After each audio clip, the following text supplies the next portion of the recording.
You are now entering the world of Musings of a Geek podcast network. Stay geeky, my friends. 4, 3, 2, 1.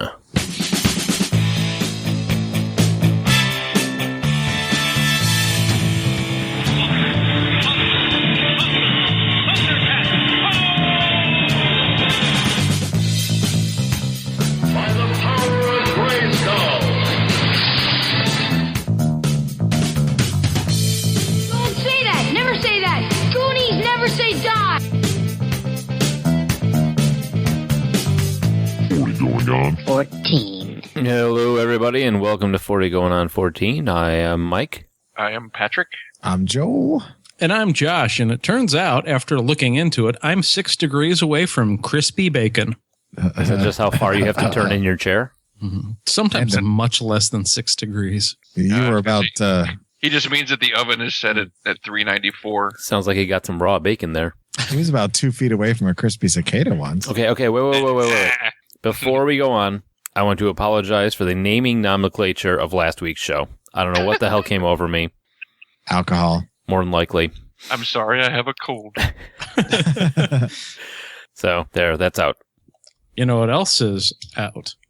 I'm going to go with something Patrick, but... No, I was going to say dozens of awesome geek-flavored shows at the Musings of a Geek podcast network. How does that taste? The Segway Master is back. Look at that. Yeah, you can listen to shows such as The Lights in Georgia. You done? My Skype is Skypey. Keep going.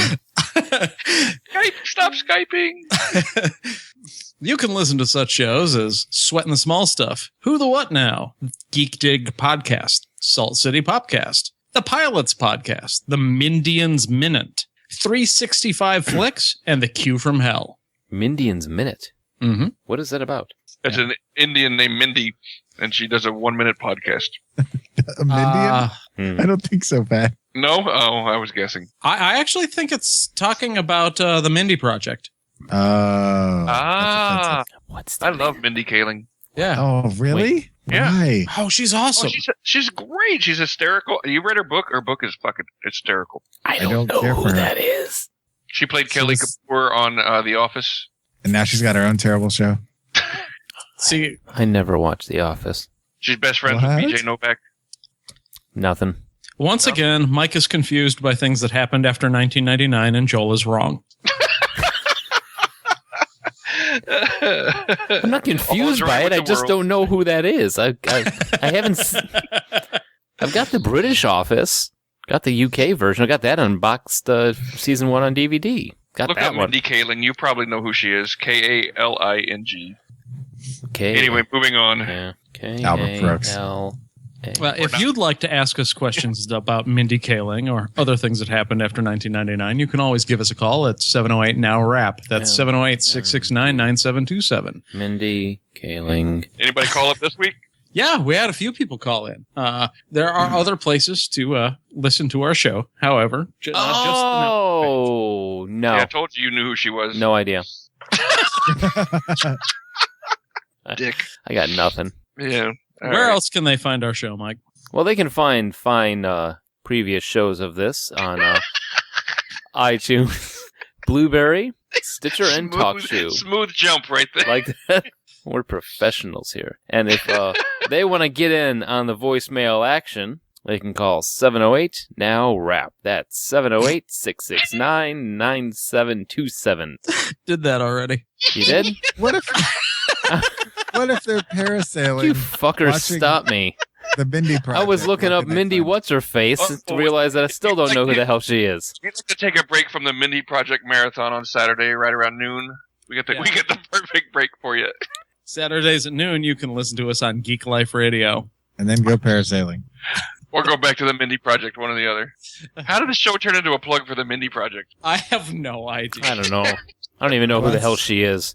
But good God, let us hear from some listeners. You might as well talk about Arrested Development while you're at it. Hey, gentlemen. This is Randy from Cincinnati. Going back to your video game show last week or whatever it was, you guys totally forgot to mention the Virtual Boy. Come on, that was the greatest thing ever by Nintendo. Believe me, I know I sold like 3 of them when I worked at Toys R Us back in the day. It was awesome. Hey, keep up the good work. Even though I'm probably going to stop listening to your shows, there's just too damn many commercials anymore. My God, it's like going to the movie. Bye. Apparently we've sold out. Well played, Randy. I like that. There is a reason we didn't talk about the Virtual Boy, and that's because, basically the Virtual Boy is for people that want to play games made out of strawberry jello, but also want to be dizzy. A very, very niche group of gamers. Yeah, I get the joke. I don't think those two get it. Virtual Boy was this headset that you wore to play 3D games, but it was 256 colors of what should have been grayscale, but it was all in bright red. Yeah, and it wasn't so much a headset as something you put on a tripod on the table and stuck your face into. Yeah, which gave a lot of people severe motion sickness. I would have loved it. Yeah. Hey, we said the same thing. That's funny. It sounds like something that would be made up in The Simpsons. No, it's real. Virtual And from what I understand, the guy who invented it, they like to shame him in whatever Japanese corporate culture. They made him go to a game convention, like a showing, and have a booth showing off this piece of shit. So like, all right, you invented this. Get out there. You gotta stick your ass in it. Whatever that means. It was so unpopular that right now, ones that are in working condition are actually worth quite a bit of money. Yep. So, on to the next voicemail. Sure. Hey, it's Big Lake Pete again. Still sleep deprived, still driving home. So, you guys were talking about renting video games, and I'm wondering, have you guys ever done a show on home video stuff? Because that could be pretty interesting. You talk about the old days when you'd rent the VCR and you get the big giant typewriter you could carry home in. And then for the now, you can talk about things like Hulu and Netflix, all the stuff that you guys use to watch the movies that you watch, or you watch the movies that you watch. Yeah, that's it. Talk to you guys later. Lots and friends. Bye. Pegleg Pete, I want to first say thank you for having just a grasp on the English language that I do. And 2, that would be a great show. We did a whole media show for music. Why can't we do one for like the huge-ass laser discs and stuff? Yeah, I like the idea. Although how we watch some of the movies we watch now will be exposing ourselves, at least some of us, to how we allegedly... That's why I prefer to expose myself. Please, there are ladies present. Mike abuses the library system. To expose himself? Yes. That's why he's no longer allowed in the periodicals. I'll show you my doing decimal. All right, we got... You needed a microfiche. File that under penis. All right, we got one more. Hey, sort of going on 14. Peg Lake Pete. So you guys are talking about video game consoles, and I don't want to necessarily bore you guys with the long and storied history I personally have had with video game consoles, but I thought you guys might find it interesting, especially given the recent Kung Fu episode you guys did. One of the games that I remember pretty fondly growing up was a game it was a 2600 game, but by the time I got a hold of it, I was playing it on a 7800 called Kung Fu Master. Yes. And this is a game that is basically a ripoff of like a Bruce Lee type martial arts movie where the bad guy, kidnaps your girlfriend, so you invade his dojo, and there's like 5 levels of the dojo, and you fight your way to the top, and then you beat the head boss guy. And because it was a 2600 game, there was no save points or anything, so you had to do it all in one go. And the big reward, because this is how games worked back then, for younger listeners, the big reward for beating the game is that you start the game over on a harder level. So I remember it took me months of, beating up ninjas and stuff like that before I could finally beat the final boss. And I was like, yes, at last, the day is mine. And it rescues my girlfriend, and then it immediately cuts to I'm back on the first floor again, and all the bad guys are harder now.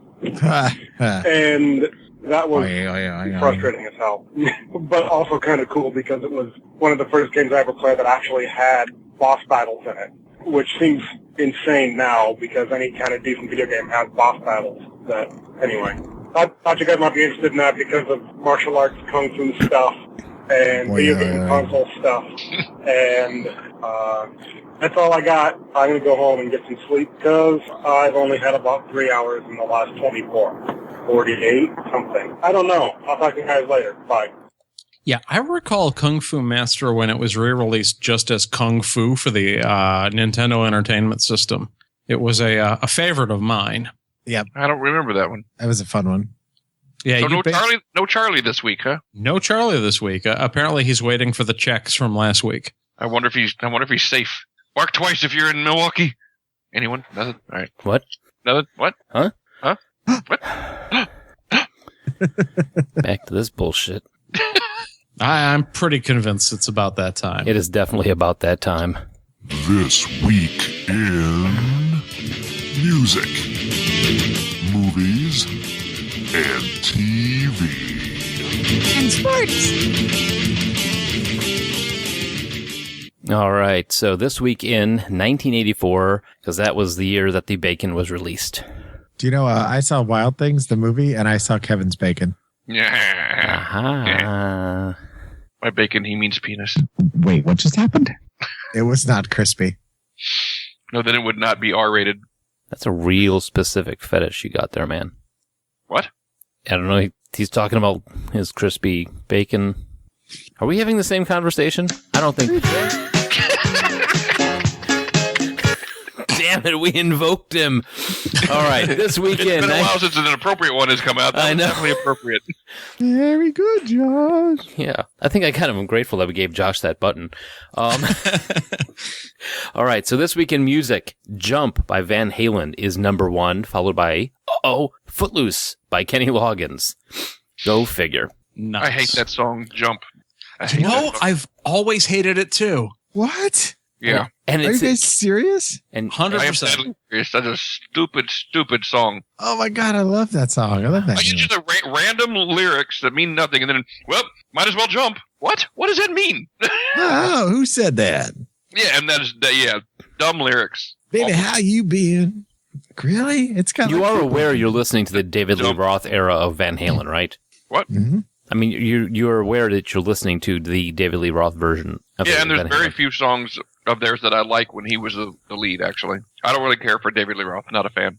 Yeah, if I'm going to be listening to a song called Jump, it is going to be from the Pointer Sisters. Or Crisscross. Yes. Yeah, or Crisscross. Okay, I stand corrected. I will go with House of Pain. Yeah, thank you. Because I almost fucked that up and said Insane Clown Posse, and I realized that was. They probably have one too. But yes, I would definitely go with That band that we mentioned. yeah, aforementioned band Right that on. I cannot think of right now. That he just Did we just mention that 20 Yeah, seconds earlier? I'm high as shit right now. Shut up. Okay, February 28th, 1984. Recovering from the scalp burn sustained a month earlier, Michael Jackson wins 8 Grammy Awards out of 12 nominations. This breaks a record for the most Grammys won in a single year, only matched by Carlos Santana. You know, he won it all 12, and after he lost, he felt a little burned. He wins 7 for the critically acclaimed album Thriller, and for his other work on the audiobook for the film E.T. the Extraterrestrial. Weird. And then E.T. went home. This was still record highest television ratings in Grammy history. So it was then and is still now the highest rated Grammys ever, which makes sense because at this point, Michael Jackson was like huge. Oh yeah, it was right after Thriller. Yeah. Thriller, man. Thriller. All right. In this week in 1984, the German industrial band KMFDM is founded and holds its first performance at Grand Palais in Paris, France. Anagram? Oh, no. No. Nope. We've been over this. I know. That's why I said it. Okay. What? Oh, on March 1st, Sting plays his last concert with the Police at the end of the Synchronicity Tour. They play a few special events until 2007, when they would organize a reunion tour. I actually just now found out what KMFDM stands for, and this is not a joke. Kein Mehrheit für die Mitglied. Oh, yeah. I don't know what that means. But I'm glad that's not a joke, because that would be an awful joke. Yes. I said a German joke. Maybe it is a German joke. Maybe No. it means, why did the chicken cross the road in German? It means literally translate to no majority for the pity, but it's typically given the loose translation of no pity for the majority. Oh, Yeah, okay. not- That makes more sense. Not kill motherfucking Depeche Mode, which is... Oh, kind of like What a lot of The people say. 1% is kind of what they're saying. Kein Mehrheit für die Mitte. I hadn't realized that Sting broke up with Police in '84. I thought it was a hell of a lot later than that. Yeah, a lot of people think that some of those songs in the mid to late 80s are Police songs, but they're actually from a solo album. Yeah, His I thought he first broke one. up like, It's what the is that? Steve Perry syndrome. You know, you have such a distinctive voice that everything you sound is going to be recognizable as your voice, whether you're in a band or not, and they always associate you with that band. Yeah. So, movies. Hollywood takes a holiday. No movies are released from February 17th to March 2nd. No shit. That's crazy. So wait, then when was Footloose was obviously released right before that then? Yes? I guess so, yeah. No, that only makes sense. Okay, well, Footloose. Oh, yeah. Well, I mean, we always do it in the year, but it's not necessarily always released in the same week. And it just happens that it was big at the time. Okay. Footloose is the number one movie, and everyone's got to cut loose in the middle of a 3-week run, knocking off Unfaithfully Yours. Is that the one with, Dudley Moore. yeah, and the model? Yeah. Bo Derek? What's her face? Not No. Bo Derek. That was 10. Ellie McPeterson. Few years too early. All right, TV. The top 4 shows are Dallas, 60 Minutes, Dynasty, and The A-Team. We did not want to laugh at this time. It was all drama, Mr. T, and news. Am I looking at a different set of show notes, or is Mike ad-libbing? He's He's ad-libbing. Oh, okay. He's having a stroke. I him thought I go. was going crazy. Let him go. Ron What- Burgundy's gone rogue. What do you see? I see blue and green. On February 26th, Reverend Jesse Jackson acknowledged calling New York City Hymietown when speaking to a reporter in what he thought was an off-the-record conversation. Jackson later apologized in a speech before national Jewish leaders. This gaffe would later be parodied by Eddie Murphy in an SNL song called Don't Let Me Down, Hymietown. Wow. I know there's news recently about Eddie Murphy. He's still I don't- around. Well, I don't know if you guys saw any of the SNL 40 stuff. Yep. But there was a Jeopardy number that they did where Keenan played Bill Cosby. Well, that was actually supposed to be Eddie Murphy, and he refused to disrespect a fellow comic like that. And it was basically like, I'm not going to do it. And your choice is to, like, not have me do it or not have me on the show. And they realized, Eddie Murphy, despite all of his recent career moves, is still pretty much the biggest person on this show. So we're just going to let him do what he wants. So what does he classify Bill Cosby as then if he's not going to diss a fellow comedian? I don't understand. Are they just talking about SNL-based comedians? Well, that's the thing is the whole bit was that it wasn't just a making fun of Bill Cosby, but it was a direct reference to Bill Cosby's late trouble in the media with all of the allegations. And because that was the gist of the joke, Eddie Murphy refused to do it. Oh, Because because Bill Cosby is a personal idol of Eddie Murphy, so he wasn't going to make fun of him like that. I messed what was said. Sorry, I messed it up in my head. It's all good. All right. So now, Ben Fagan is an American musician and television personality who was the winner of the reality show PM, Private Mothers. No. Post-menopausal. Punctual mathematicians. Nope. Oh, Poop monkeys. Not really. I No. don't remember that show. Porpoise manufacturers. You're going to say something else. Pirate Master. What? Pirate Master was the name of the show. That's what he won. Are you kidding? Nope. I like. I feel like I'm going crazy because I don't see this one either.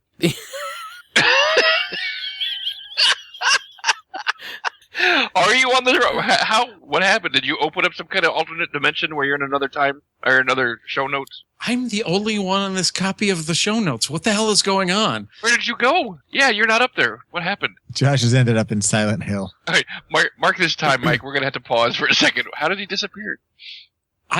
Okay, so where were we? Sports. No, I don't believe that there was actually a show called Pirate Monkey? Pirate Masters? Pirate Masters. What happened on this show? Prolapsed menopause. Master. Ooh. Ew. Ah. Yeah, the king is back, baby. That's Prolapsed Minotaur. Oh, that's even better. That's a great. You can band. have the crown. Yeah. Germany. It's a big pink crown. He was born on February 28th, 1984 in Boston, Massachusetts. That's what happened on Pirate Master? Previously on Pirate Master. Did any of us ever see Taken this? one. That's what happened on Pirate Master. Okay, well, we'll look that up later. I'll probably forget about it either way. On sport, Carl Lewis sets a world record for the indoor long jump at 8.675 meters on February 27th. That is a long friggin' jump. And it's still unbroken. Really? Yep. Wow. Hence the clever name. Some people say he's still jumping today. Nobody If you says listen that. closely, you can hear him jumping in the wind. You can hear the whooshing. Okay, and on Carl Lewis. March 3rd, Peter Ustinov is elected baseball commissioner to be effective 10-1. So not used enough. I know. I'm not Ustinov. even trying that name. Uberoth. Oh, yeah. There we go. Poor Peter Ustinov. He never had a chance. All right. So he's I don't even know what this baseball is. Wasn't he in? Never mind. Pirate Masters? He won season 2 of Pirate Masters. Prolapse Minotaur. He just thought he was doing Blackbeard's Ghost again, and he won. Arr. All right. So Pee Wee Reese and Rick Farrell sounds elected to baseball's Hall of Fame on March 4th. They were Wow. soon impeached. Yes. All right. Enough of this. Mike has had enough of this. Another successful this weekend. Yeah, I've had enough of this We crap. do need exit music just so you can take a drink. Yeah. Do-do-do-do-do. All right, so main show. Footloose, 1984. A city teenager moves to a small town where rock music and dancing have been banned. And his rebellious spirit shakes up the populace. Shakes up the populace. In a world where dancing is banned, one man will bring it back. Forrest One man Whitaker will make it is jiggy. Ren McCormick. Forrest I'm so angry I gotta dance. You've got my eye on wonky. You're so crazy, I want nothing to do with you. Co-starring Aaron Neville as Willard. Wait. Aaron Neville. Still think And it's- Weird Al Yankovic as the preacher. I still think Aaron Neville's voice sometimes sounds like a creaky door. I'm scared, honey. Turn off the music. Anyway. Oh, The okay. actual stars are, of course, Kevin Bacon as Ren, Laurie Singer as Ariel. A very, very tiny Laurie Singer. Yes, indeed. And a very tiny Kevin Bacon. True. And a not as tiny, but still brilliant John Lithgow as Reverend Shaw Moore. And Aaron Neville. As the Beaver. Diane Wiest, looking great. Look at this life.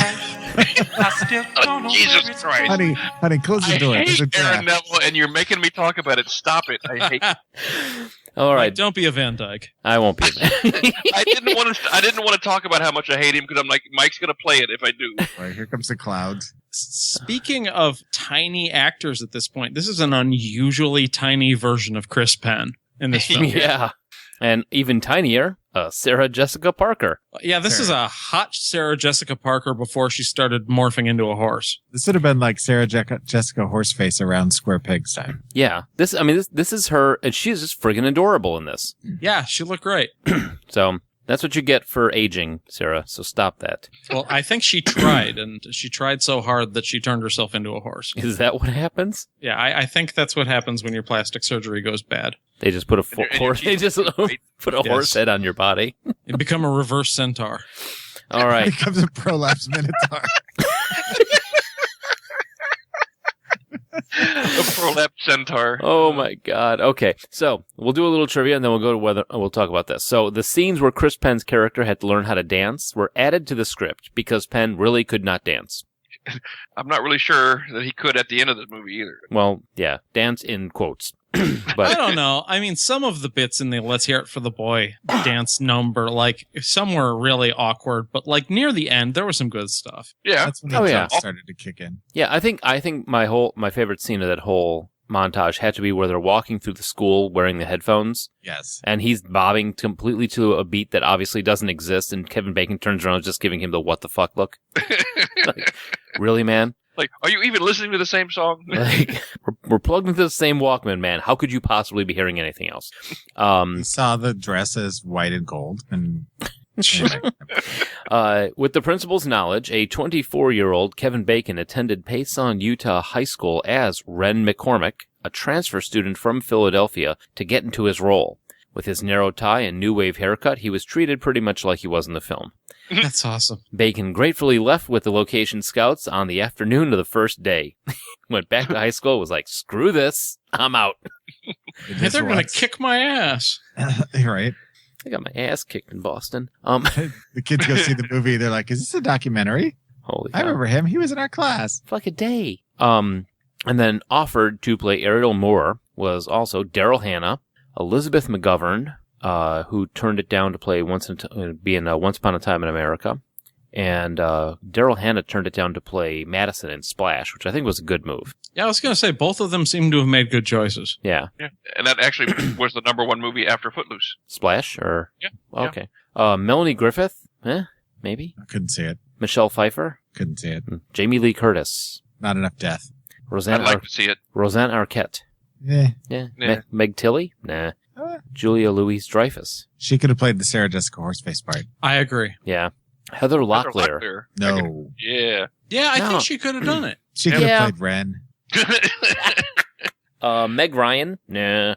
No. Jennifer Jason Leigh? Jodie Foster? What? Phoebe Cates? Ooh. Tatum O'Neal? Anything to put Phoebe Cates in more movies in the 80s, I'm for. Bridget Fonda? What?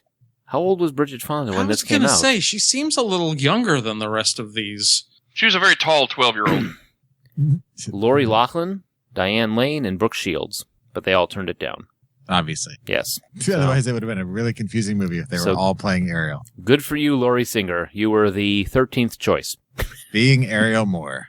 Yeah, this doesn't seem right. Like, whoever puts Bridget Fonda in for the casting, that seems wrong. I mean, I don't know. I guess her first acting role was in, like, 69 as a kid. Her first acting role was an Easy Rider. Yeah. So, and she was... How old was she? How old is she? When was she born? Why am I asking?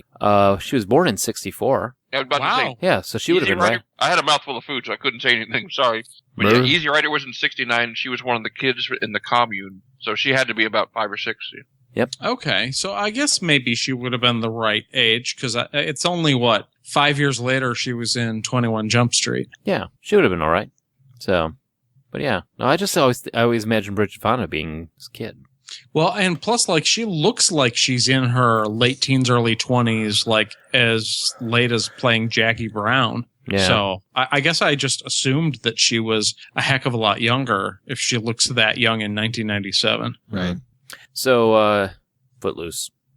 And Fancy Free. Ren comes into town, shakes things up in his yellow VW Bug, playing Metal Health. Drive you mad. Everybody loves Quiet Riot. Oh, yeah.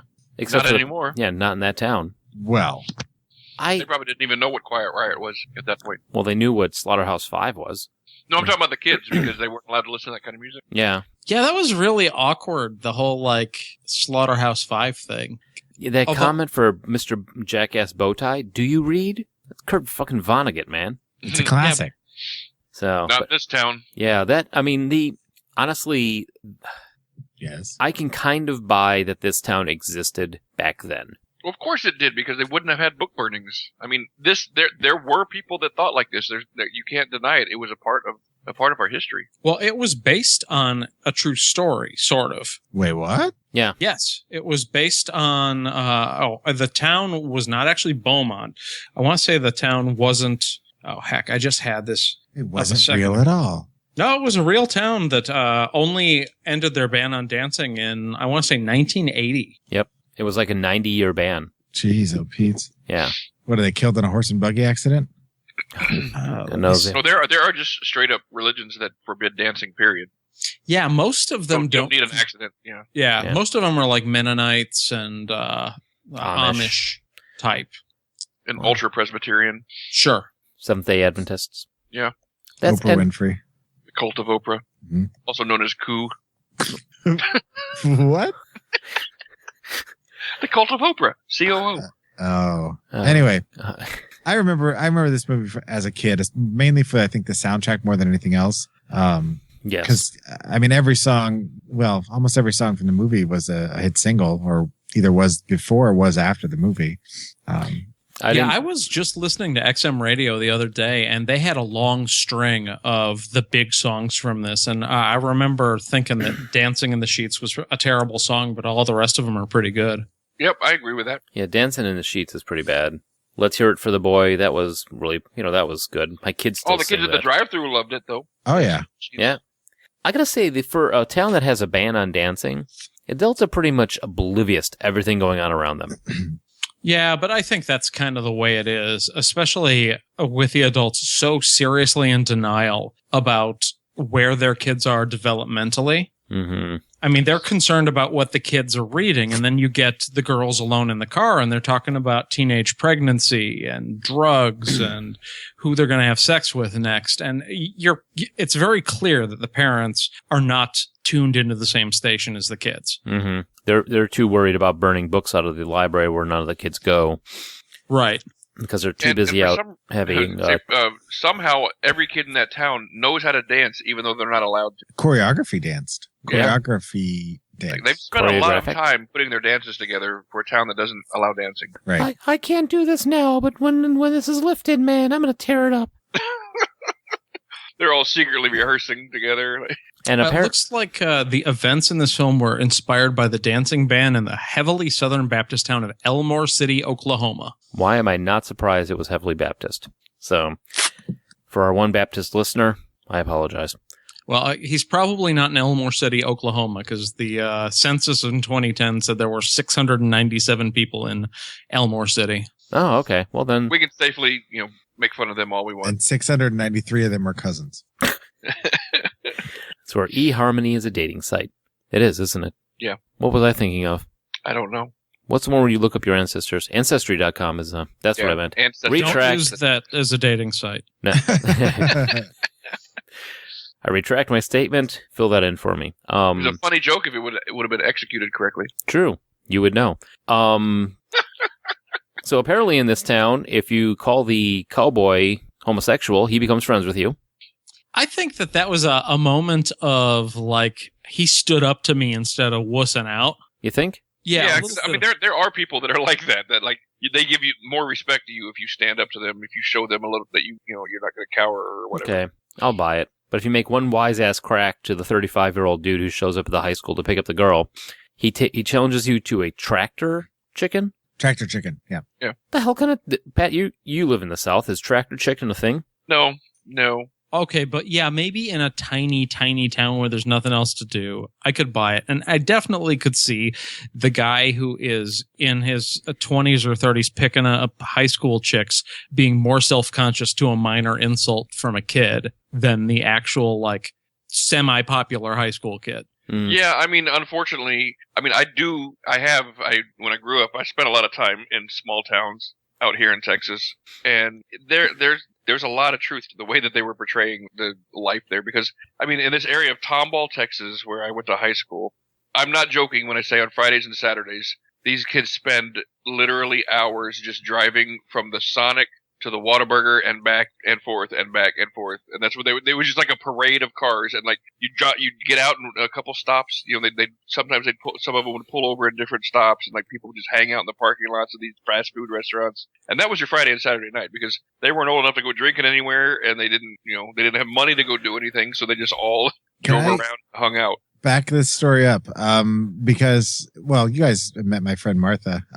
She lives in a very small town in Kansas, and I used to go up there and visit her, and they had a main street, and the main street was approximately 3 blocks long. And I went over there for over a weekend, and she's like, well, I'm like, what do you do for fun here? And she's like, well, we'll go down and cruise Main Street. So I'm like, all right. So we go down there, and just like Pat's talking about, people are cruising up and down Main Street. The only difference is there was no Sonic or anything. The town was too small, so people would just pull off into the parking lot in front of like the bank or the hardware store or whatever, and park, get out, hang out for a little bit, then get back in, drive up and down the street. And if you really wanted to get crazy, then you hopped in your car, you drove down the back roads to the cemetery, and then drove back.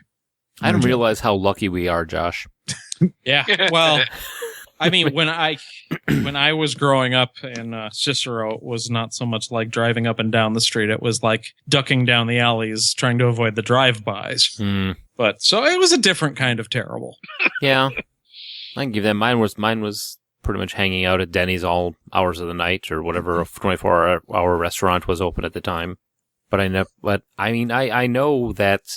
I know, like, Suzanne grew up in Mount Vernon, Illinois, and she's, the big thing was to hang out in the parking lot of the Wendy's.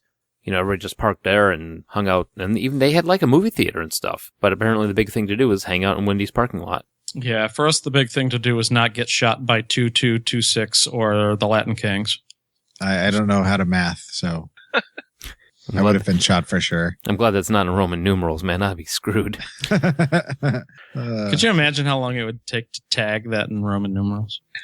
So anyway, yes, the movie did a good job of depicting what small town life was for a guy that's kind of, fish out of water. Yeah. I agree. Like, especially the people that seem to randomly take a dislike to him for no reason. I mean, occasionally he was just an asshole. I mean, that was pretty much his strategy for interacting with anybody. Even his friends, the first time he meets everybody, as Mike pointed out, he's kind of a douche to them. Mm-hmm. Yeah. And if you can get past the douche layer, hey, it's pretty cool. That's what it's like meeting me. Except when he dances his angry emotions away.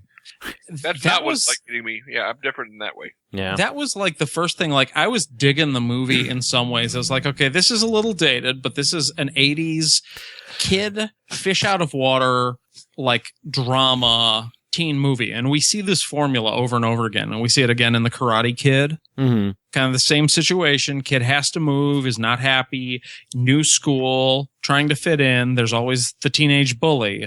And I was kind of digging it in that particular narrow 1980s film genre. And then Just we get to angry dancing. Yeah, it was just like Iron Eagle.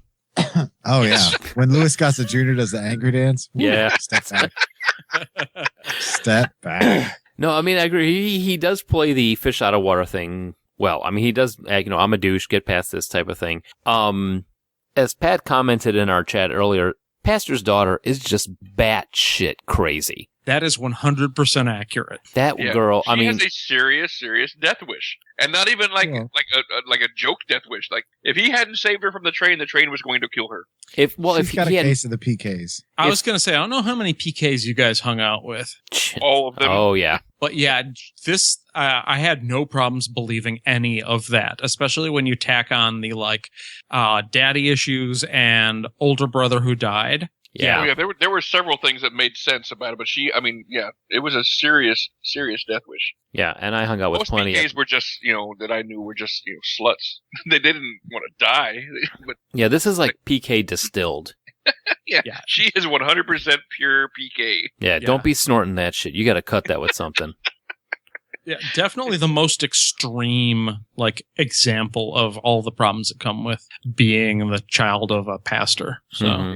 And going Especially to Pastor, John Lithgow. Yeah, John Lithgow. Okay, I'm gonna say he's friggin' amazing in this movie. I mean, I think he, as a father, just when he sees her at the drive-in, and he's just like sees her listening to this music that he has said is not to be listened to, completely breaking every single rule that this man lives by, and he just stands there, watches her, and is like, "Your mom thought you needed some money. He hands her the money and just walks away." Yeah, I had forgotten, when he first gives his original sermons, I was like, okay, he's the stock 1980s bad guy, and he's gonna preach against the evils of rock and roll. I vaguely remember this movie, and then we get into seeing him portrayed with a shocking amount of emotional pain and working through his problems by overcompensating, trying to protect all of the children the only way he can figure out how. Yeah, I was not expecting as much of a character shift for what I anticipated also. I cannot help but think that was just John Lithgow himself, forcing that to happen. I don't know if that had to be in the script. Well, I mean, whatever script they gave him, I mean, John Lithgow is a great actor. I mean, comedy, drama, whatever.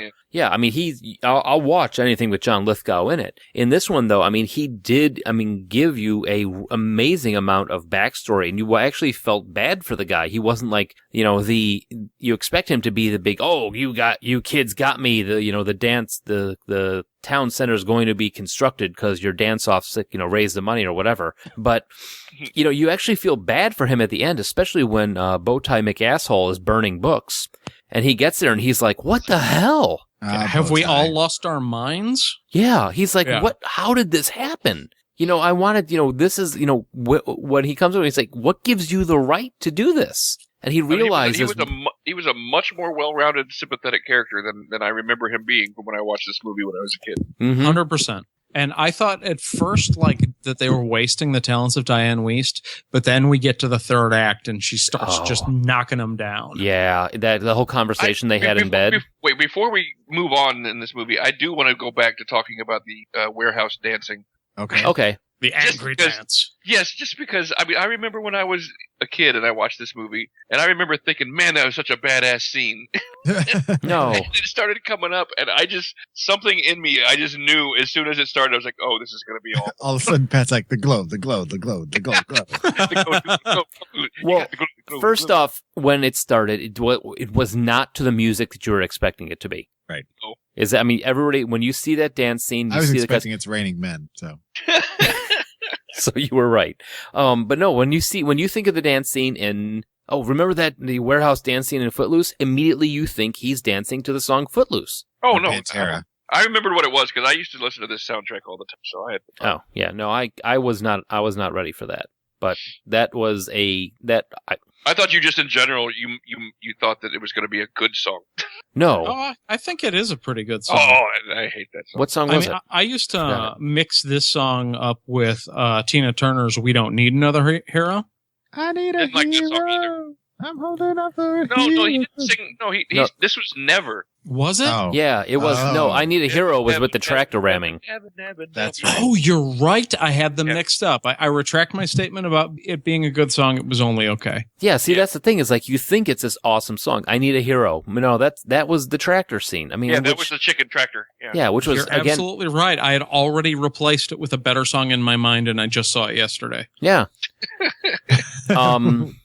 Josh is rewriting soundtracks in his brain. I have seen interviews with Kevin Bacon where his kids have seen the movie and they'd be like, "Daddy, dance like that," and then he's like, "Well, I can't. That's not Daddy." Yeah, do flips through the air, Daddy. Yeah. No. Launch yourself like a bird 3 times in a row. Throw yourself dramatically into the walls. That was kind of. Yeah. That was kind Kind of of reminiscent of an Aha video. Yeah, but at least he was, had people, that were Why kicking did his they say ass. an Aha video? Like there's another one. Like there's more than one. Like it should be the Aha video. There's more than Take one. on Uh-huh. me. And their sequel, Take Off Me. So yeah, it was really funny to watch it as an adult, and yeah, that scene does not hold up. It was not quite so badass and rebellious, watching him dance as an adult. No, not so much. Yeah. Now, if that scene would have been in Tremors. Oh, God, we got to do a Tremors movie. Oh, we Tremors will. show. That's. Yeah, we'll get to it. Yeah. Okay, so. When the new one comes out. Yes. So they've got the dance scene. We were back talking to Diane West. Am I saying your last name correct? Weist. Diane Weist. Weist. Isn't it Weist? Weist? No, it's Weist. Weist? Okay. Josh? I'm pretty sure it's Weist. Yeah. Okay. Diane No, Weist. I don't know. I was asking. I thought it was Weist. I've always said Weist. I wasn't sure. But I agree with you, Josh. That whole conversation that they were having when they were in bed was just like, Who, John Lithgow and Kevin Bacon? Were you watching the remember right that scene? movie? I think you were watching something different again. He was watching 6 Degrees Up, Kevin Bacon. Oh, there you go. No, I mean, she's really good as the voice of reason in his head. Yeah. Especially considering, she admits that what her daughter said is right. She's been keeping her mouth shut. She's been loyal. She's been the perfect preacher's wife. But now it's time to say something or they're going to lose their daughter, and she's going to allow the town to keep losing its mind. Yeah. How'd you like the argument between the... And she almost gives him permission to change his mind on the issue as well. Yeah. How about that conversation between Ariel and Dad in the church? Yeah. It was rough. Did you say Areola? Yeah. That is why I am glad I don't have children. That scene right there, because I'm like, oh God, that would just break my heart. I'll tell you, coming from the Ariel side of that, I dropped that bomb on my parents when I was a kid. Yeah, you know so much about me, you don't even know I'm not a virgin. Oh, yeah. That was 3 years ago, too. Yeah. And then my dad threw a steamer trunk at me. No. But no, got myself sad for a second. But no. Okay, so I did not expect the speech that he made in front of the council to be. It was actually pretty good. Yeah, I was thinking, this movie's pretty cheesy, and it's probably not going to hold up. But aside from angry dancing, this was better than I thought it was going to be. Yeah. Yeah. I was set up to be disappointed. I really do like that they didn't do the old trope of, he convinces everybody at the meeting. It was kind of cool that he has his impassioned speech and it doesn't work. Right. He loses anyway. Nope. Yeah. Yeah. And then That's But something they have you a don't backup see in a lot of plan. 80s movies, I mean, One Crazy Summer, they come up with a crazy scheme and it works, I mean, all these other movies But there with was a montage there were a couple Yes, there was a montages. montage. always a montage. and Gotta bandanas. have a montage. And the dance numbers, both at the cowboy bar and at the end, were fantastic. Mhm. Better than I remember. I also remember being unusually spellbound by the dancing feet at the beginning. I couldn't look away. It was such an original opening at that point because nobody had done anything like that in a movie. Yeah, and according to the trivia, all those feet were crew and crew. Huh. All the background people, they've just videoed their feet dancing. So, Like Motley Crue? yes, that was Motley Crue. And Joe. where did the kid learn to pop and lock like that in a town where you can't dance at all? They all seem to have that knowledge. But I mean, especially the pop and locker, because that's something you have to practice a lot. There's no internet. He can't watch videos on how to do it. It's what he was doing in his room all that time. His mom thought he was masturbating. Yeah. The guy has never once masturbated. Every time he's just popping and locking in his room. His mom catches him. She's like, I wish you were masturbating. Why can't you masturbate like your brother? He's over in the corner masturbating to watching him pop and lock. Oh, God. This has gone to a terrible place. This took a dark turn. And John Lithgow has that same speech that he has at the book burning. the hell has happened here? How did we get to this? And then some kid goes, I learned it by watching you, all right? I think it's just from Footloose too. So here's another question. This Bowtie McAsshole. There goes Pat, we lost him, didn't we? So Oh, brilliant. Jesus. Why are we not We should millionaires? do a show. Okay, yes, Bowtie McAsshole. I'm sorry. I'm back. You're back? Yeah. Okay. Bowtie No, he's McAsshole. not. I'm done. I'm back. No, you're not. Good. Oh, good. Finish Yeah. the thought. No, we're done. We're done. No, Mike's thought. Oh, yeah. Okay. I learned it by you. Thank you. You are right. So Wait, what just happened? no, so apparently they storm the library, go in there and just start grabbing books they don't like and throwing them in this trash bin that's on fire.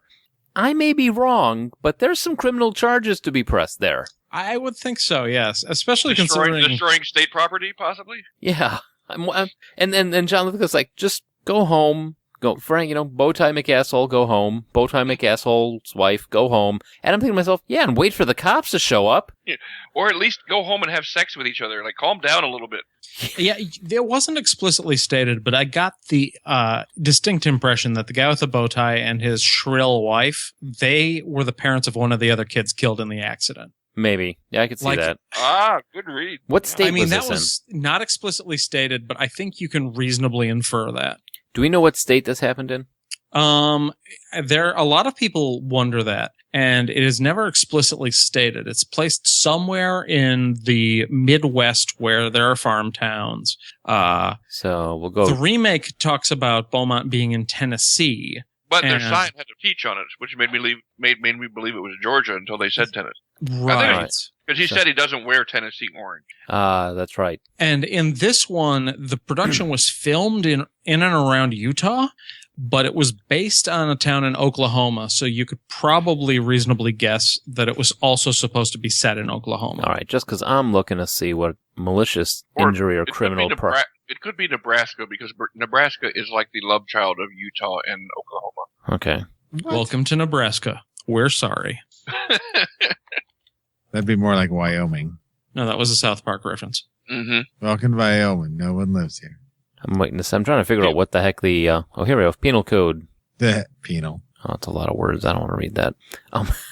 What are you doing? No, I'm trying. I want to look and see what the charges of it's breaking and entering, and oh god, you're looking. Yeah, I wanted to see what the hell. What are you going to prosecute these fake people in this movie from 1984? Yeah, up. I don't like Bowtie McAsshole at all in this movie. I find him to be extremely annoying. In your head, you can imagine this imaginary man is in jail for the rest of his life getting fucked. And have Jimmy Stewart be that the make you lawyer that happy? gets him away. Well, and also, like, the guy's uncle was kind of a douchebag to him, too. Yeah, that really bothered me, how much of a douche that guy was. When they chuck a brick through your window saying burn in hell, and you turn to him and instead of calling the cops, you're like, this is your fault. Yeah, exactly. Let's not blame the guy who threw the brick. Let's get mad at the, at the kid who wants to have a dance. This kid is obviously from Satan. Because Yeah, that's it's like- rational. It's like, yeah, my business is suffering. They fired your mom and they're throwing bricks through our window. You are obviously the problem here. That would be a really good time for them to use Brick House as part of the music in the background. Wait, what just happened? Or they could have gone right into maybe. Sorry, I was a little late on that. All right, have we talked this one out, guys? That's what she said. What What about the big dance number? Oh, at the dance end, number at fight the end. and everything? Yes. The fight was pretty fun. Yeah, I really did think that was pretty cool the way it was set up, where we had already had established that Chris Penn's character had a history of getting into trouble, and he'd sort of broken his promise to Rusty already once with the whole like, hey, I came with that girl. Don't look like you're leaving with her. Mm-hmm. When was the last time you saw your dick? That's great response. Getting into the fight. But yeah, they have this. So they have the dance going on, and he gets there, and the 35-year-old dude shows up. I forgot his name.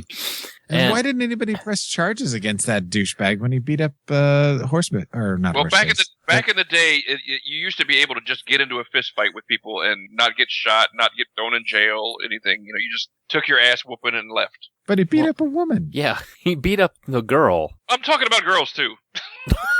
Shit. What is this, Mad Men or something? Or what is going on? Texas, it's a whole new world. You can beat your wife if you wanna. Oh. But Okay. don't be mad if she beats you back.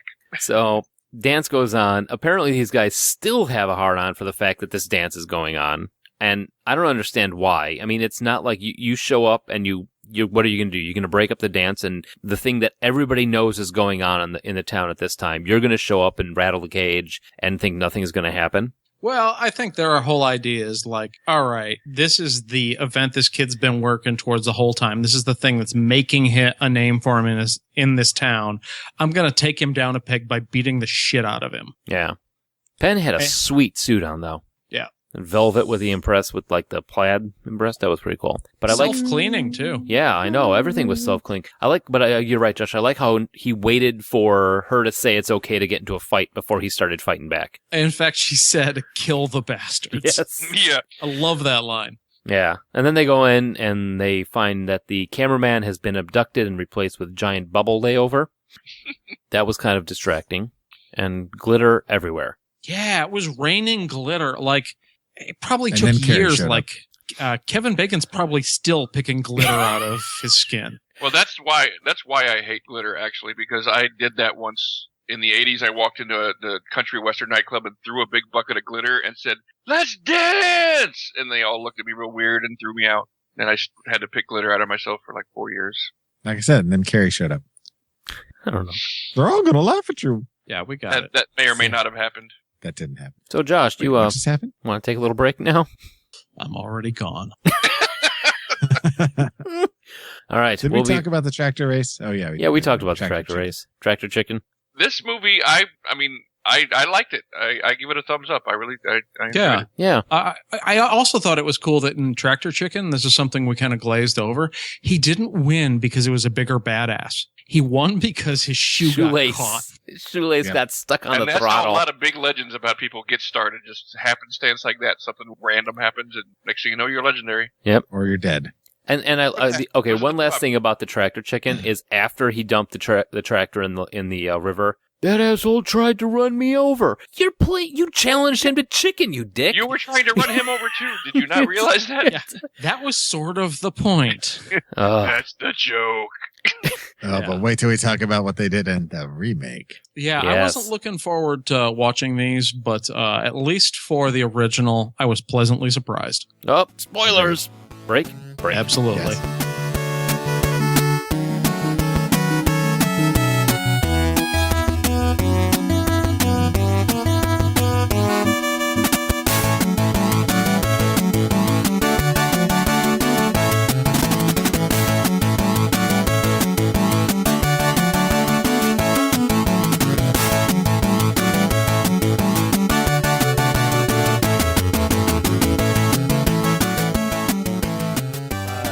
Four, 3, 2, 1.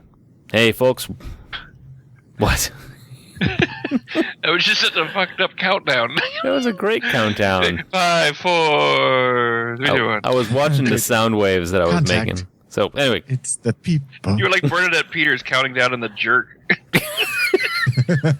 That's a good Sick reference. yeah, bro. seriously, your references are off the hook.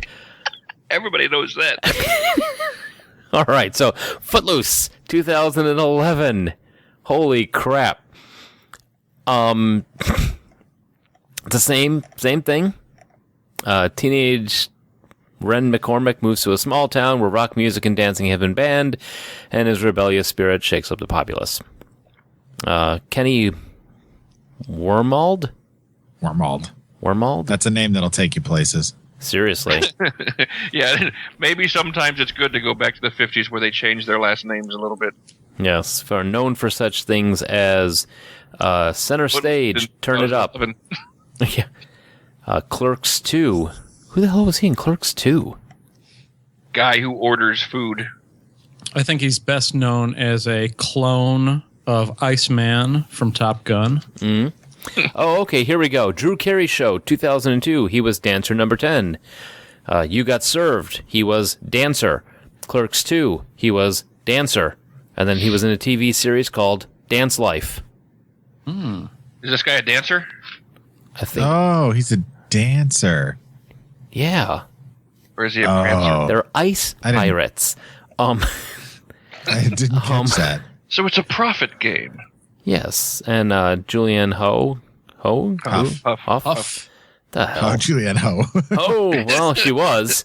She's Korean. Known for such things as Dancing burlesque. with the Stars. That's about it. Yeah. Rock of Ages. Yeah. She's trying to become a country singer. Harry Potter and the Very Sorcerer's attractive. Stone. She was in that. Very, very gorgeous. That's what she's known for. Yeah. And another Basket of Crazy.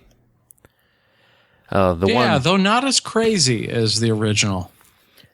Yeah, she definitely was like the light version of the Crazy. I mean, when they did the whole, what was supposed to be the equivalent of standing between the two vehicles going down the country road with the Mack truck coming full at you, turned into, I'm going to lean out the window with this flag while he drives a victory lap. Well, I think they were kind of worried about the whole, how the PC movement is worried about copycat stuff. They're like, if we have this going on in a movie, there's going to be kids that are going to try to do it. So why did she stand in front of a train and instead of like... Yeah, but I think most people are smart enough not to try standing in front of a train. You'd Some like people to might think try so. doing the foot on each car thing. Yeah, normally I think complaining about political correctness is like weird, like I want to be racist, but I want to like camouflage it as something else. But there was some political correctness gone mad in the making of this film. We'll get to that. This is the one, the only, the Dennis Quaid as Reverend Shaw Moore as another Reverend. Andy McDowell, Patrick's love interest, as V Moore. I'm not a big fan of her either, but I don't understand your eternal hatred for her. What did she do? Like kill a She puppy? sucks. What'd she do? She's a shitty actress. That's what she did. It's fine. She's your Albert Brooks. Shitty. Like what? Okay, watch 4 Weddings and a Funeral and try to tell me she's a good actress. Come on now. I didn't She's say she was phenomenal. good. I said she was fine. Like She's not even fine in that movie. She's awful in that movie. She almost ruins a great movie. How'd you like her in Multiplicity? I haven't seen that in forever. I'd have to watch that again. Hey, Steve, want to beat up? So You know how when you make a copy of something, it's not quite as clear as the original? I just don't understand your full on hatred of her. I don't get it. I mean, Yeah, Pat, why would you hate an actor or an actress for no reason? It's not no reason. She stinks. okay. I just kind of nothing her, I guess. is Same what reason I'd I hate say. Keanu Reeves. I mean, you just stink as an actor. Whoa. Beautiful people, but I mean, So here we go. Then we have Miles I Teller like anybody that's bad at their job. How about that? No matter what job it is. as Willard, Keep going. who's known as such things as 21 and Over and Divergent, otherwise known as These Aren't the Hunger Games, we swear.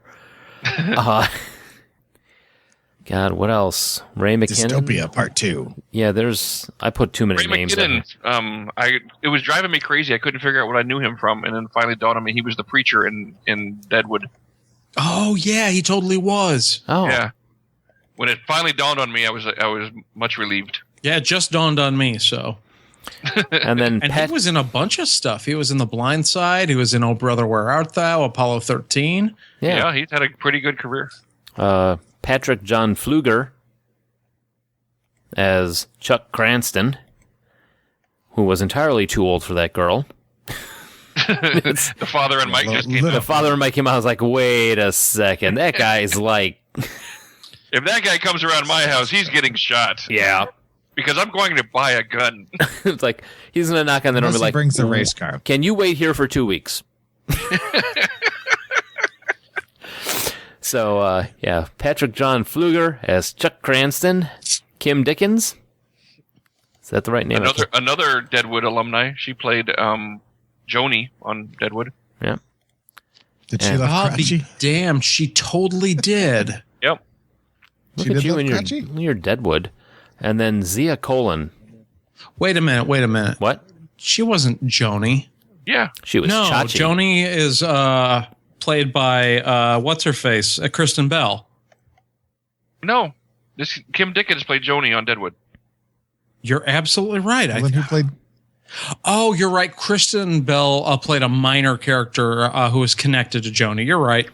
All right. So then the Rusty is played by Zia Colon, who is known for such things as the great movie Counterpunch, Footloose, Joyful Noise, and something called Road Trip Beer Pong. And he played Swearingen on Deadwood. I don't think that was the. I think you may be thinking of somebody else. Yeah, I'm pretty sure that wasn't her. now. I might have that one wrong. Yes. Yeah. Yes. So I came into this one expecting a movie. Well, it was a movie. I got kind that. of. God. Oh crap. Before we finish off on, I have to jump back to the original Footloose real quick, just because I have an amazing story about my commute.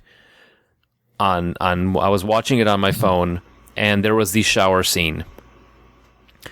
So I'm sitting on the bottom level, and I'm watching Footloose on my little phone.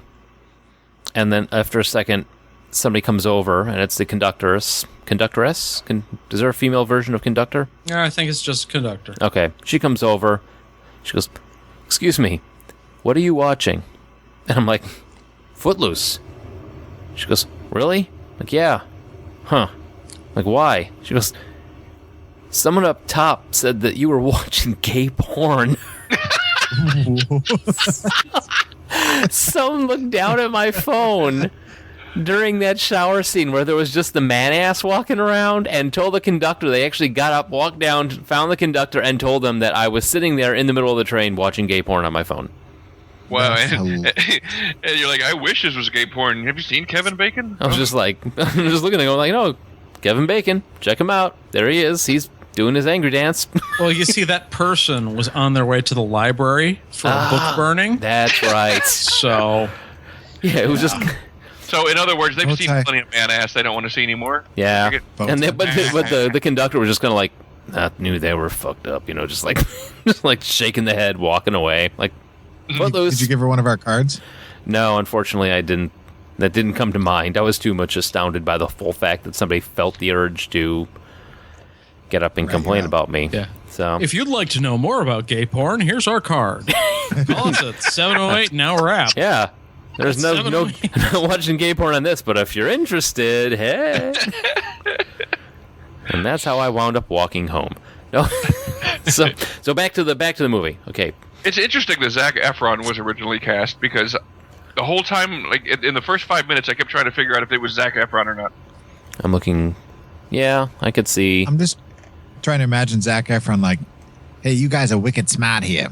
Where's the remote car Worst starter? friggin' Well, they probably would have made Boston. him from a less defined city if he couldn't pull the accent off. He's from Nebraska. I wish wait. that they could have paid his accent more, because then it would have stuck around for all the scenes. Yeah. I can say this. I'm not a violent individual. But when Kenny Wormald appeared on screen, I just wanted to punch him right in his face. Me too. That fucking smarmy. I mean, some reason you wanted to throttle the kid. I think he literally deserved everything that he got in this movie. I think he gave his mother cancer. That's what happened. That's why they had to make the change. They're like, there's no way anyone survived 17 years in this kid's presence without dying of cancer.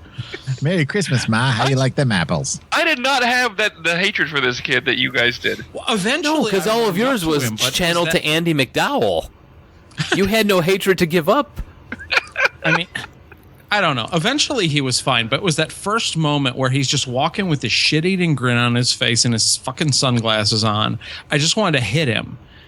And the whole, like, smarmy, when the whole family is praying with their hands together and he rolls his eyes and then doesn't say amen. It's like, okay, I get it. You're a cool, edgy internet atheist. Don't disrespect the family that's giving you a place to fucking live. Yeah. I didn't see him... See, that's very interesting because I didn't catch that as a rolling of the eyes kind of thing. I didn't even see that as a whatever. I mean, as somebody who's been in that situation before, I mean, no, that's exactly how I treat it. I just kind of don't really close my eyes and just kind of look around and it's like, okay, just kind of wait, you know. Right. Well, there was... Okay, I did warm up to him eventually, but Josh, I think that you and I seem to have a common theme between the two of us that initially, if I find that we both want to punch the same things. Right, pretty much. Yeah. I mean, if our first reaction is to punch you, you should probably just get the hell out of there at that point because things are going to go bad for all of us. Or you're going to end up to be best friends. Yeah, oh, that's true. That's true. Or you're going to wind up doing a podcast with you guys 20 years later. So, Julianne, what's her name? As Ariel? Huff. Mm-mm. As batshit crazy. Just think of her huffing and puffing. Okay.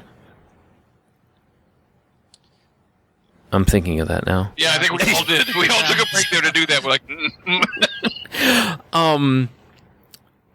Dennis Quaid as a pale example of John Lithgow's character. Yeah, way less sympathetic. Like, I know that they're trying frantically to like connect everything together, but he just like immediately jumped to everything's Ren McCormick's fault, like he's on fucking Scooby-Doo. Yeah. Whereas, did you notice that John Lithgow as a whole did not have a whole hell of a lot of lines in this movie? I mean, and when he did have his lines, he didn't say a lot. No, I mean in the first one, John Lithgow, like when she came home late. You know, he had the how can I have a curfew on the people that are coming to my church when I can't even run the curfew in my house, and that was it. You know, or when he saw her at the drive-in, your mom thought you needed money, and just hands her the money and walks away. No, and Dennis Quaid has a whole speech. Still forbade his daughter from seeing Ren, but he didn't like jump to blame everything on Ren. It's like this is just the first time he's got a specific name to associate with his daughter's wild ways. Mm-hmm.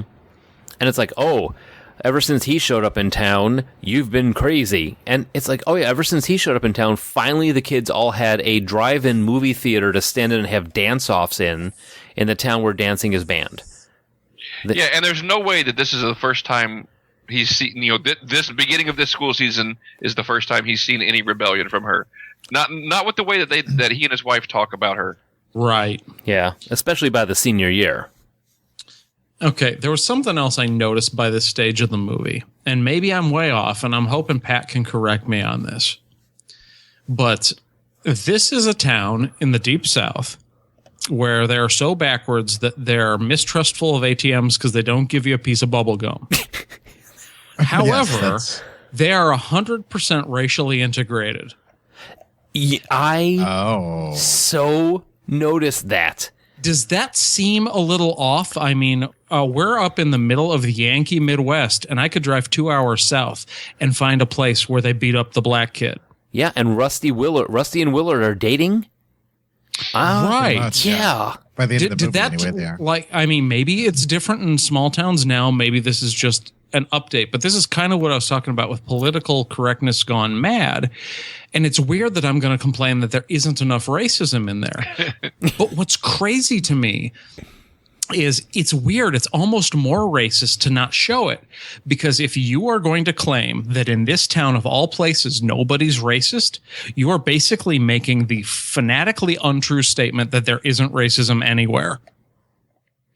Now, I will agree to a point. I mean, they did show it a little bit too much. I mean, integration without any problem. Now, I will say that racism is definitely a lot less overt now in the South, unless you're going into like deep pockets, you know, of like the Appalachians and shit like that, or like where they might ban dancing. Yeah, or where I'm going to have to drive through. This is still a mainstream enough of a town to like be a thoroughfare. You know, I mean, they show that there's like, you know, big roads and everything. So I mean, this is not like a backwoods area where, you know, there's no, you know, the entire town is a cul-de-sac. Yeah, they're 2 hours away from a major city. Okay. Right. I mean, they're not that far removed. I mean, yeah. And racism now, especially with like the younger generation, something I've kind of picked up just from talking with my niece and everything. It's like it's a lot less about just straight up like physical violence and more about just kind of the verbal bullying type of thing. Okay. So, I guess that's some of what I was looking for. Is like it was something I noticed and wanted to discuss. Because I know everything you do nowadays is caught on film. So people are a lot more careful about how they act. True. Yeah.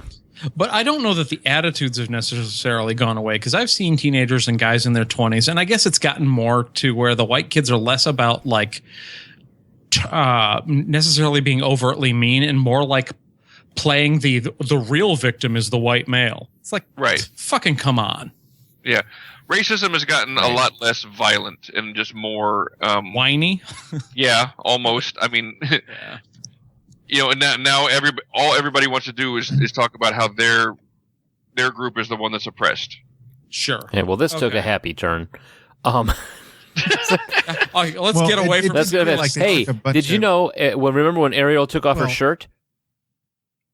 Obviously, you do. That I like. Whoever wrote that into the script. Yeah. I got you, Mike. We're talking about a movie about teenagers dancing. I know. Away from the big picture. Yeah, let's draw back to the hashtag. I can't breathe. Yeah. So, the original Footloose. Did anybody feel like what, Joel? What? I don't know. I don't know if anybody can hear me because my mic fell and it seems like I can't be heard, so I wasn't sure if you could hear me. No, I can hear you. Does it feel like anybody that, like, all the kids from the big town, like, transplanted there? Like, they bust them in or something? Because that's the way it felt like to me. Like, it's a small town, but they're busting in these kids. Yeah, for a small town, it felt it felt like an inner city high school. Exactly, yeah. And that's why I was like, to me when I was watching, I'm like, what are they busting these kids from some other area? And their dance style was very, very inner city. Because there's not a whole lot of people out in the cornfields dancing like that. I guarantee it. And there were a lot of them. They were. I've been to the country western clubs. They're not dancing like that, even when they play the hip hop music. But what about at the Greasy Spoon down the road? So the bus race. They were making a clap, buddy. Did you notice there was? Hey, Josh, want to talk about Footloose? There were a lot of like little nods. You were? Oh, I'm sorry, I faded off for a second.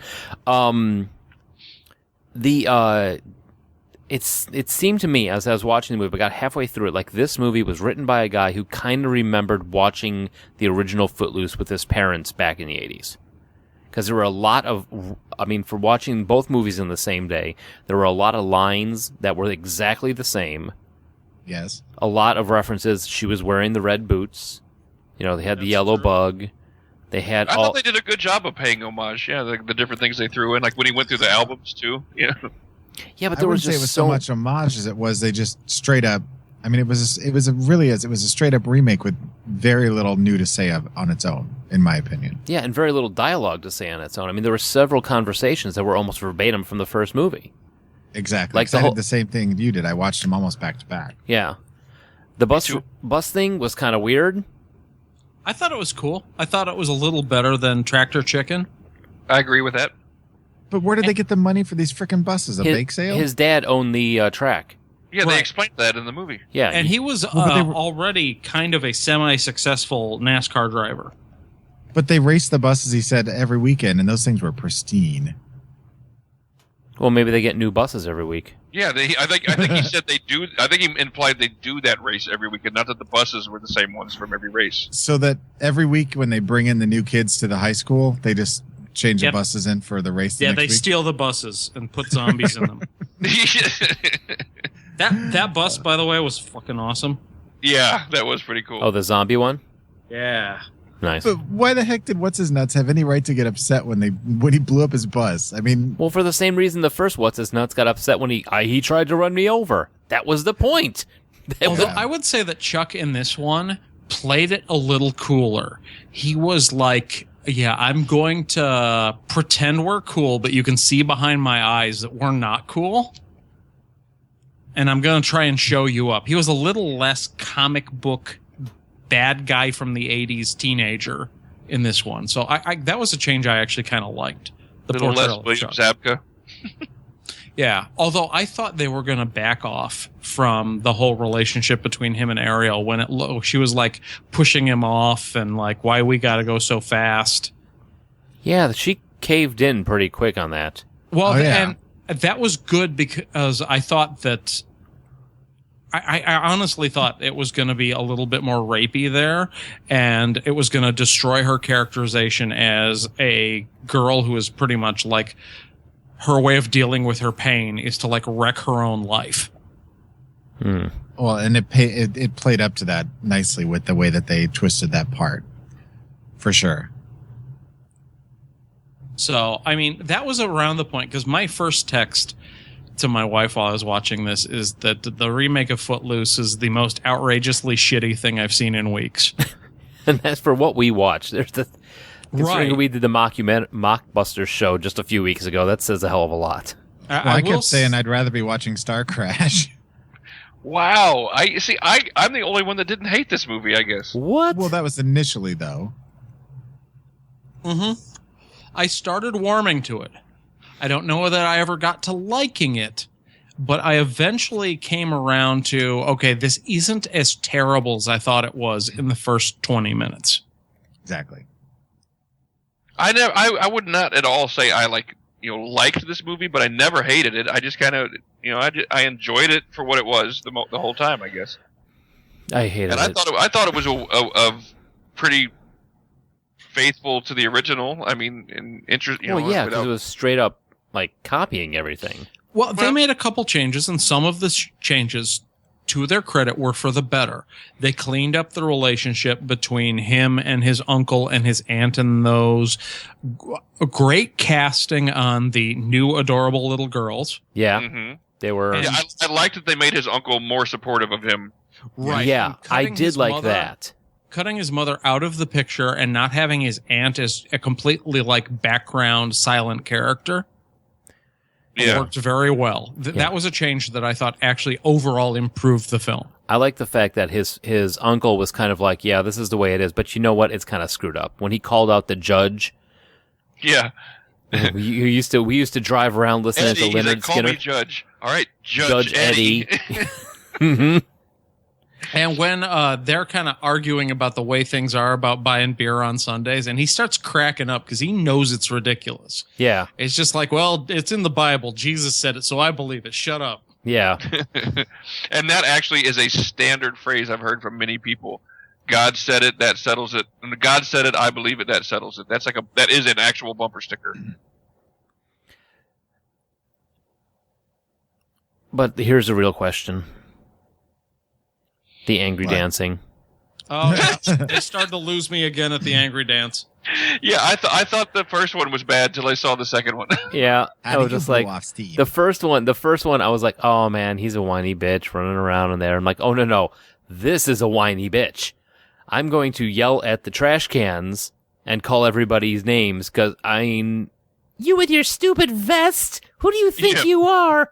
I'm just, I mean, dance reminded me, and I told you guys this in the chat, it reminded me of Jimmy Jr. from Bob's Burgers. Do you guys watch that show at all? Yes. Yes. It was all Jimmy Jr. the way he was dancing around like, like I'm feeling the dance so much as he's dancing. He's like, Oh, I just have Tina, so much I'm feeling the rage dance. I have so much rage inside of me. I need to dance it out. I have so much rage, Tina. That's a great Jimmy Jr. That is, we found the third impression. And then, I don't know how to do Tina. Yeah. I can do Tina pretty well, but I'm not doing it right now. oh. That means you can't do it. But anyway. Oh. The burger has been thrown down. Before the end of the podcast, I'll do it. What? Wait, what just happened? It's oh god, I'll Skype you for a second. So, Before the end of the podcast. the angry dance. Yeah. A little bit more destructive of an angry dance this time around. Yeah, ripping boards off the walls. Yeah, Kicking breaking over. that window and everything. Yeah. When he did that, I'm like, dude, you work there. What the fuck? They're gonna know it's you. You're going to take that out of your paycheck. Yeah, I didn't think that was supposed to be the cotton gin. I thought that was like an abandoned factory. I thought I agree with Josh. Oh, it is? Okay. Yeah, because he completely like spun his car into the middle of the area, and it didn't look like anybody had been there for a while. I just assumed it was this place he worked like it was in the first movie. Yeah. But there was a The guy's weird. Oh, go ahead. Oh, the guy's like, you broke my window. Let's have a dance here. There was this weird timing thing though, because he just like angrily drove away from Ariel, and then she teleports to watch him dance. Yeah. Apparently, She would have no idea where he went because she was nowhere near her car to follow him, and he just drove off. well, she didn't even have a car. They made a big point of Rusty drove her to the NASCAR race, and she needed a ride back. Oh, that's right. So how the hell did she even get to the warehouse? Well, Small town. those boots were made for walking. I appreciate that. It's awesome. So they have this train car that apparently they have had it decorated by IKEA. The yearbook, yeah. The yearbook. Another one of those things like, this is a secret place that all of us go to write our secret thoughts in. A little bit more plausible when it was small things written on the doors of this engine that was like in the middle of nowhere versus the gigantic open-doored boxcar, fully painted with a couch and an old handheld cassette player. Yeah, that was a little weird. And its own concierge in front. Obviously, you've never been to a rape cabin. Oh, I saw that movie, dude. It was terrible. I shouldn't find that funny. No. Holy crap. All right. Prolapse Minotaur. I also thought that they kind of missed part of the point of the original yearbook scene because a lot of it was the first glimpse that Ariel had a little bit more going on upstairs besides her whining constantly about how she was bigger than this crappy little town was her poetry in the first one. Well, Yep. it humanized her a bit more. Yeah, and they skipped that for this. Yeah. They just made it a place where everyone went and wrote crap. Well, right, and that she implied that they went there to have sex, and that Right. was sort of implied in the first one too, but that wasn't the point of the scene. And for a film that like slavishly remade a lot of the scenes shot for shot, line for line, missing the point of this one was kind of a misstep. Yeah. I mean, they did good in the things that they changed. That was one of the things that they kind of dropped the ball on. I'll agree with that. Yeah. I could have seen that in this version, like her pointing and like pointing at all the stuff in the yearbook, and he looks up and he like slides his finger across and reads one of the entries, and he's like, "Oh, is this one of yours?" And she's like, "Oh no, that I did write it, but that's Miley Cyrus." You know, I don't know, I don't know where I was going with that. Shut up, Joel. Okay. Wow, Joel's going to have a 4-man podcast all by I was himself. going to say Joel's doing his own show right now. I'm tired. Shut up. Exactly. So I just think, well, one of the things like, I'm sorry, I what? won't lie, I fast forwarded through a lot of the dance scenes.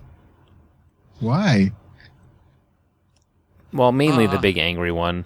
I thought that the montage with in this one with Willard was pretty good, actually. Yeah, I agree. The one with him dancing with the girls? Yeah, all the little kids and their little microphones, and eventually, like, he was a better dancer than Chris Penn, which makes sense because Chris Penn actually couldn't dance. Yeah. It's like Phil Collins. How dare you invoke his name? We're already talking about crappy things that make us angry, so. Next thing you know, Phil Collins is going to be singing in a movie that Annie McDowell stars in. It's in the air tonight, I think. Oh, shut up. So anyway. I see you're Michael McDonald. Uh-oh. What are you going to raise us?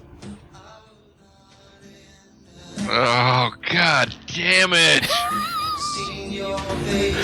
I just want to make Pat, like, rage. So anyway. Going on. You know what I liked about the ending scene, the dance scene? It ended? The chandelier. You know, I thought that their version of the raining glitter in this one was pretty cool because they'd already established that piece of machinery, like, had this random burst of air. Mm-hmm. So after you get through the remake of the fight scene, which they had to do the girls joining the fight, and I don't know if you guys noticed this, but the cowboy from the cowboy bar was randomly one of Chuck's cronies in this one. Really? I did not catch that.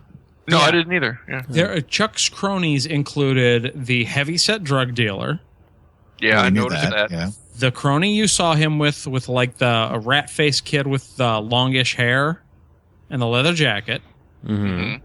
And then when they needed one extra one, they randomly had the cowboy guy who punched Willard in the bar. I was like, that's freaking weird.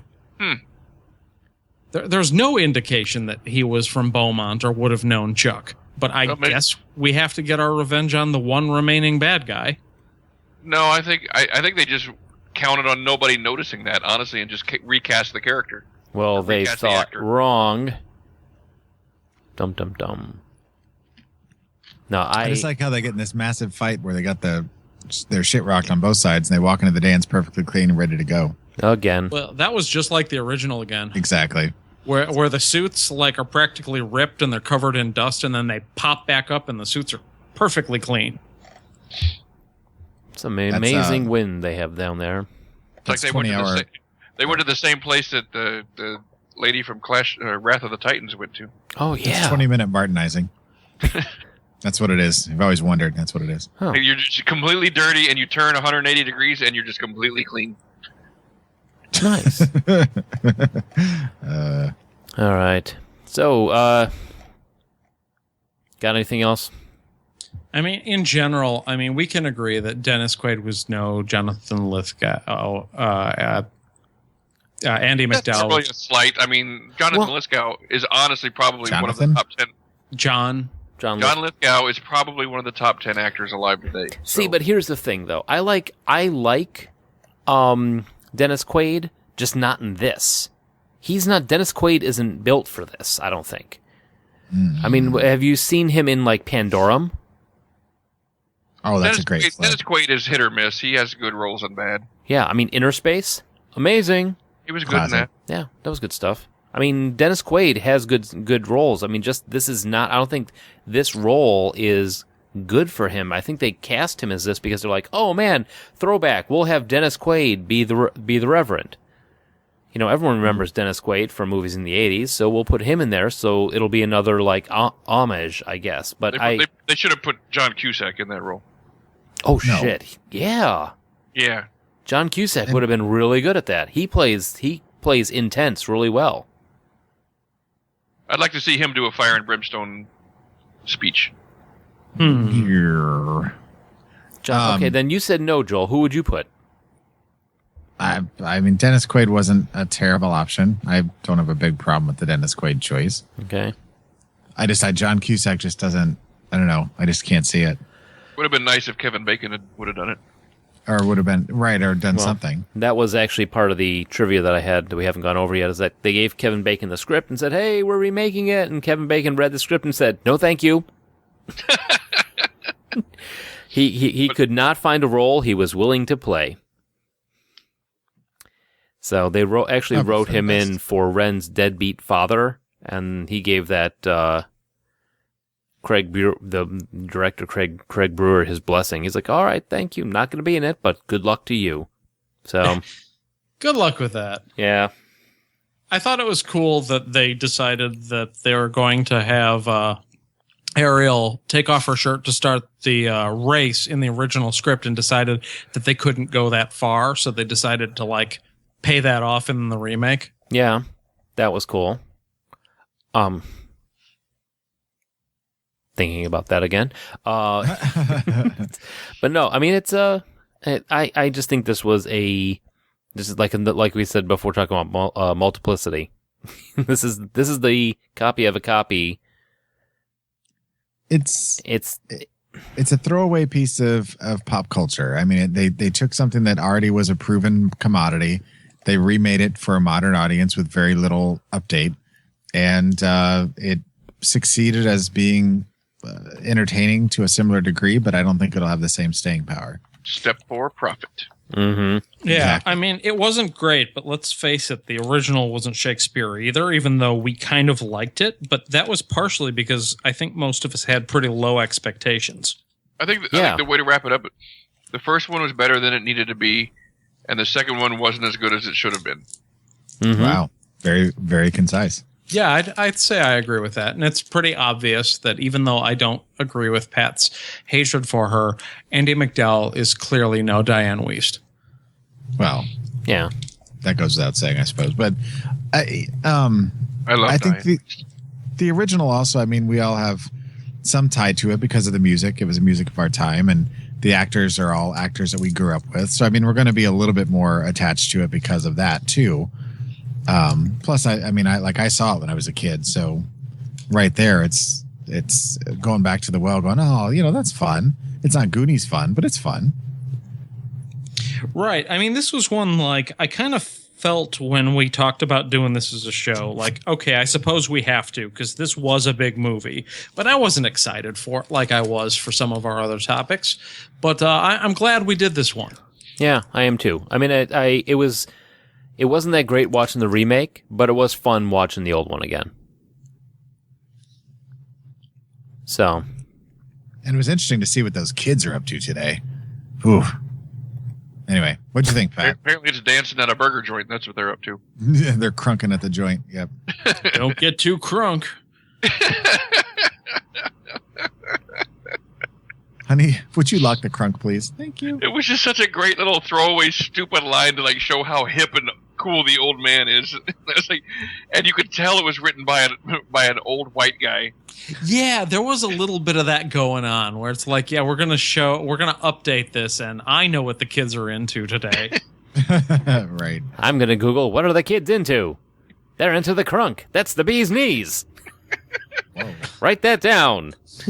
So in a way, that almost might have been perfect, because that might be how a guy in his situation would talk to the kids, and the kids are just like, oh, he's such a nice guy, we're not going to bust his nuts over it. Probably. Besides, he's playing music and breaking the law, technically. Yeah. All right. Yeah. So overall, final thoughts, summed up, that sort of thing?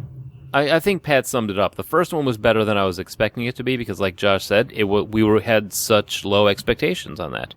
Yeah. Because we go back to that movie, and it's one of those, you have fond memories of it, and you're like, I'm going to get screwed over by this. And then you watch it, and it was outside of Angry Dancing, it was a pretty decent flick. So we all enjoyed the original. We were all kind of nothing about the remake. Yes. Yeah. I started out hating it, but when we got to the final dance scene, I was smiling and was like, okay, they had some modern dancing in there, and they had some really good tributes to specific dance scenes from the original. Mm-hmm. Well, the opening scene.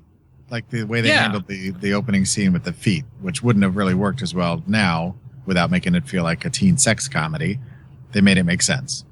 Although what was kind of crazy about that is you mentioned the opening, and I know we're kind of on final thoughts here, but I did notice that they did have kind of a modern movie conceit where they couldn't just let any of the backstory be backstory that comes out through dialogue. They insisted on showing us how we got there. It seemed like the whole movie moved really quick. You know, and that's just something like the last couple of years. Even our first episode, we talked about how they couldn't just let Conan's sword be a sword. It had to have its own story of how he got it. Mm-hmm. And that's just something of the movies of our time that I think that if someone were to do a podcast similar to ours and make fun of the things that were crappy about the movies we watch now that they're making in 2010 or in the 2000s, that'll be one of the things that they'll point out. Is like, yeah, they just couldn't let backstory plot come out through dialogue.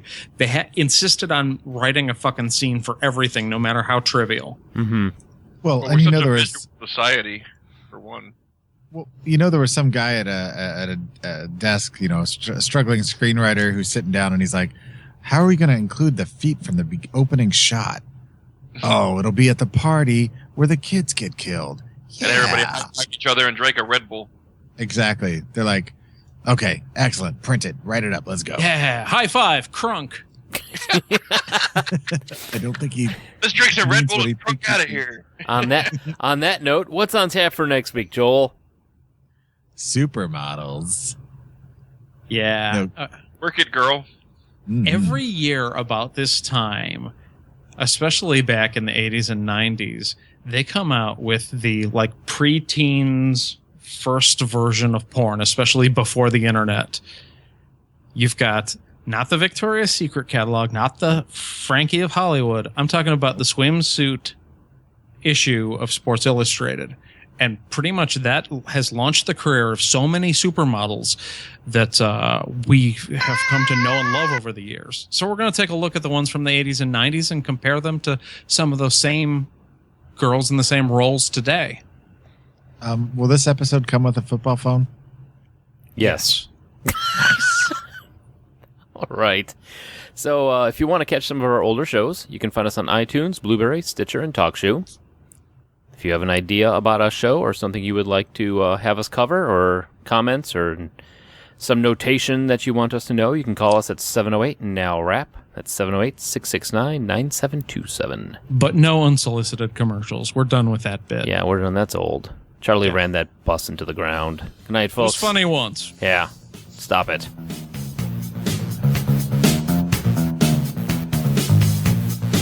Good night, folks. Good night. In sports.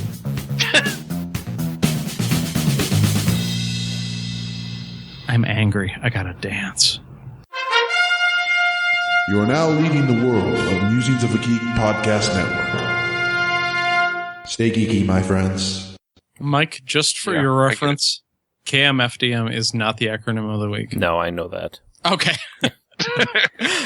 I figured you did, but just in case you didn't, that would be really awkward to have to process live.